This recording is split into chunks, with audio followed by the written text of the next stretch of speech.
Oke baik guys, di siang hari ini masih berada di daerah Desa Mekarsari, Kecamatan Selawi, Kabupaten Garut.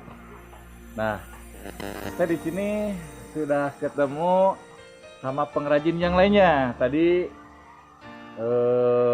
sudah ketemu beberapa pengrajin, ada Kang Iwan, ada Kang Farhan, terus kalau di sini sama Pak Nandang. Nah, Pak Nandang di sini itu tidak hanya Pak Nandang saja, ternyata ibunya juga dia pandai membuat sangkar burung.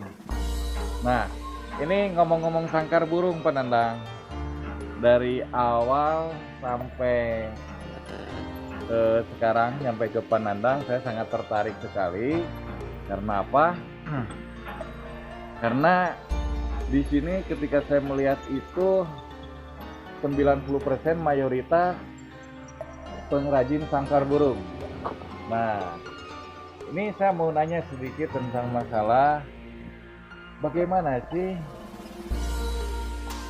di Desa Mekarsari ini bisa 90% atau 95% di sini pengrajin, dari mulai anak-anak lulusan sekolah SD, SMP sampai SMA, begitupun sampai bapak-bapak kayak Pak Nandang ini sama ibu. Nah, ini sedikit saya tertarik, apakah memang ini ada sejarahnya dari dulu gitu. Jadi saya mau nih ke Pak Nandang sendiri, dan mohon maaf guys buat Anda juga mungkin yang nonton ke daerah Mekarsari, mohon maaf apabila misalkan ada kesalahan gitu. Nah, sedikit saya akan nanya ke Pak Nandang, bagaimana asal usul adanya pengrajin sangkar burung yang ada di Desa Mekarsari, Kecamatan Selawi, Kabupaten Garut. Saya sangat penasaran. Ya. Oke, gimana ceritanya Pak Nandang?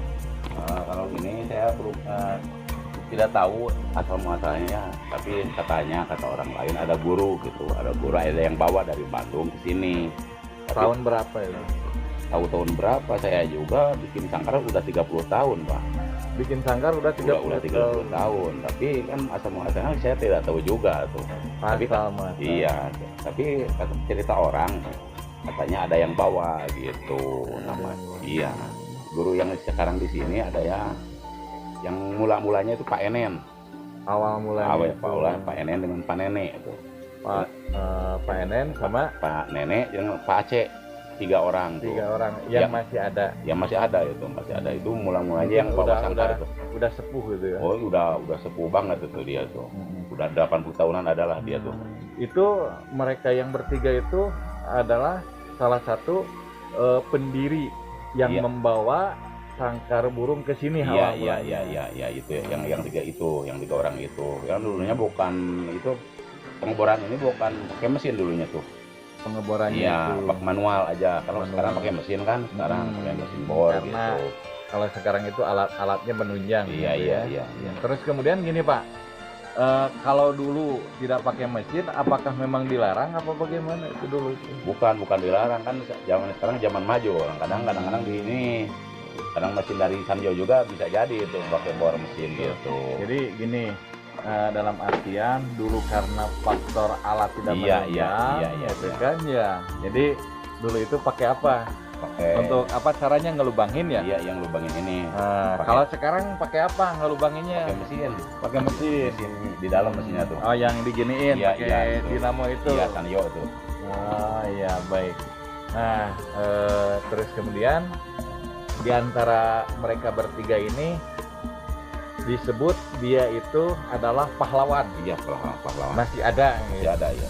Masih ada. Oke guys, ternyata masih ada pendiri yang membawa kerajinan sangkar burung di Desa Mekarsari. Saya penasaran banget sampai di mana.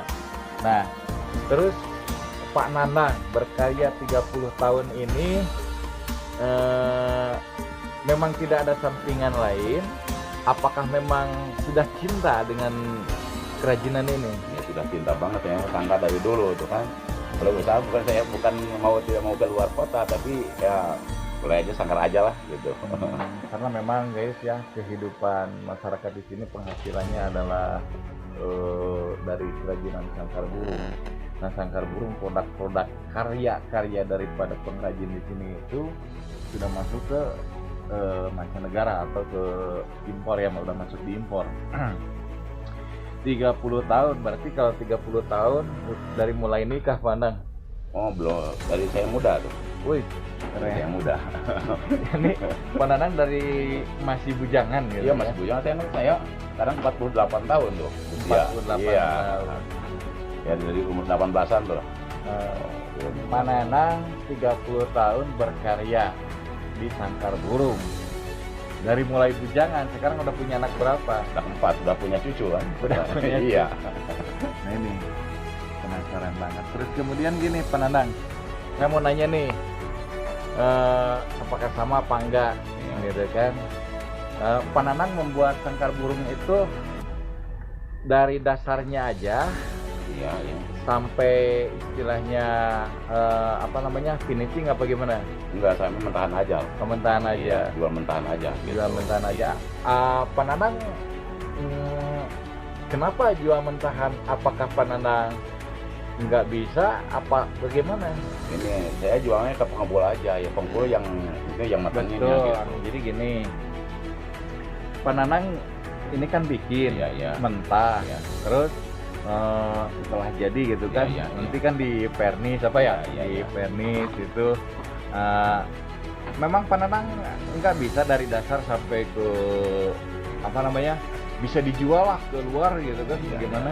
Jadi saya bukan tidak bisa, tapi faktor modal tuh yang nggak adanya. Ngomong-ngomong masalah modal Pandanang, ya tadi saya pernah juga gitu kan ke pengrajin yang lain keluhannya masalah modal. Iya, iya.